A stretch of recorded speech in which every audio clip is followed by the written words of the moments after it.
welcome back to another devlog. This week we hit 200 subscribers. Thank you so much to all of you that subscribed and joined the Discord. I started this week by looking over the angelfish model I'd made last week. I think it looked okay, but it wasn't chunky enough for the type of fish it is. I stretched the fish out a bit and made the sides more rounded. This looked a lot more like the reference image. Once I'd finished reshaping the fish, I tried to import it into Unity. Once there, the scaling was off by quite a bit, so I messed around with that and managed to get it importing at the correct scale.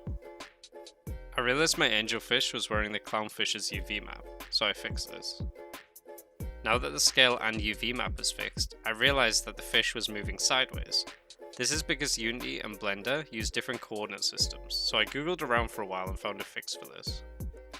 Now that I'd fixed the rotation, colours and scaling of the fish, it was time to update the fish info panel. I updated it to display the correct species and coloration of the angelfish. I then rigged and animated the angelfish, but I'm not particularly happy with how the animations turned out. They look okay, but not as good as the clownfish's animations, so I think I'll redo those next week. Today I worked on adding a time system to my game. I didn't want to add a real daytime clock into my game, as I want both full-time and part-time players to experience day and night cycles within the game, regardless of their real-life schedules. To ensure every player could experience both day and night, I made 4 24-hour cycles within a day, meaning every 6 hours is a full day-night cycle, 3 hours of daylight and 3 hours of nighttime.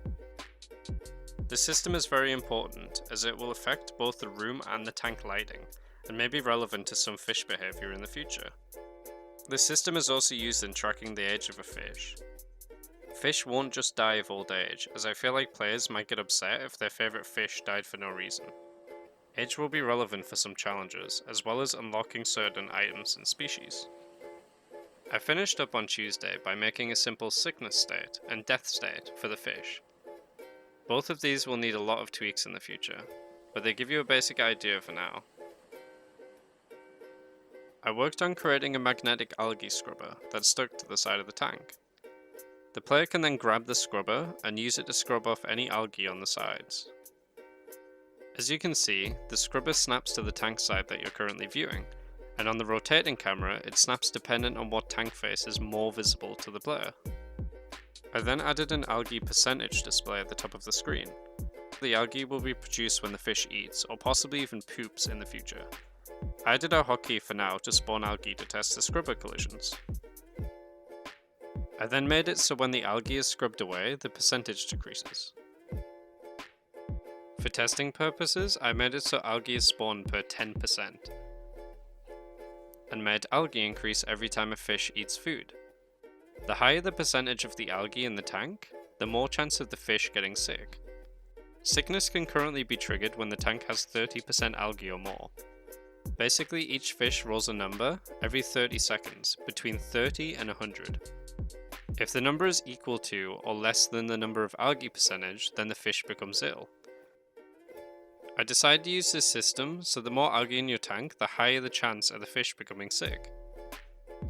The fish then die shortly after becoming sick. I added more items to my shop today and expanded the UI. It's far from final, but a lot easier to use now. I added a snail, medicine, breeding pill, and an auto feeder to the shop. The snails are currently just white cubes that spawn just like fish or food do, but they fall to the base of the tank.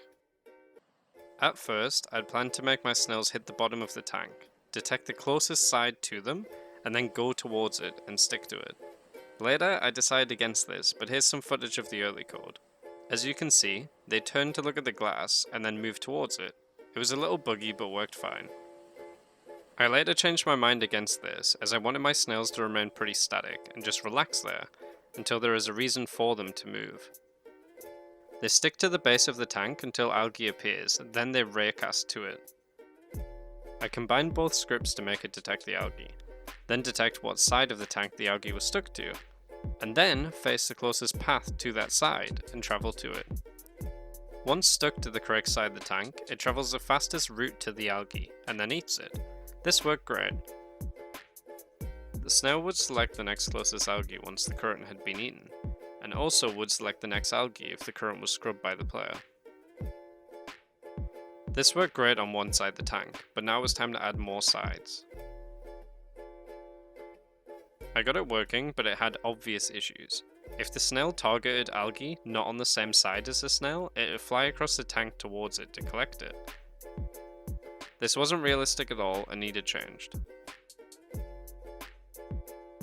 Today I fixed the issue with the side switching of the snail, by making it detect what side of the tank it was on, and then select the closest side to travel to that algae. This took a while to perfect, and I had a lot of issues, but eventually I got it working successfully with one snail. I was still facing issues when using multiple snails though. After a lot of proofreading in my code, I managed to get it working with multiple snails. This worked perfectly, but the snails would often overlap and chase the same piece of algae, so I'll try and fix this up next week. I also changed up the code a bit so that the snail cannot target algae directly opposite itself. So if the snail is on the front of the tank, he can't target algae on the back of the tank, but he can on the front, left or right sides. This will hopefully make the snails spread out a bit more and be slightly more realistic. There's still a lot more to do on both the snail's mechanics and appearance, but I finished the week by making a snail model. I based the model loosely on the Nasarius snail. Next week I plan on fixing the broken angelfish animations, as well as finishing off the snails. I'm going to make some more tweaks towards the snail's movements, as well as adding turning and possibly breeding too. Here's a quick time lapse of me making the snail model.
Thanks so much for watching.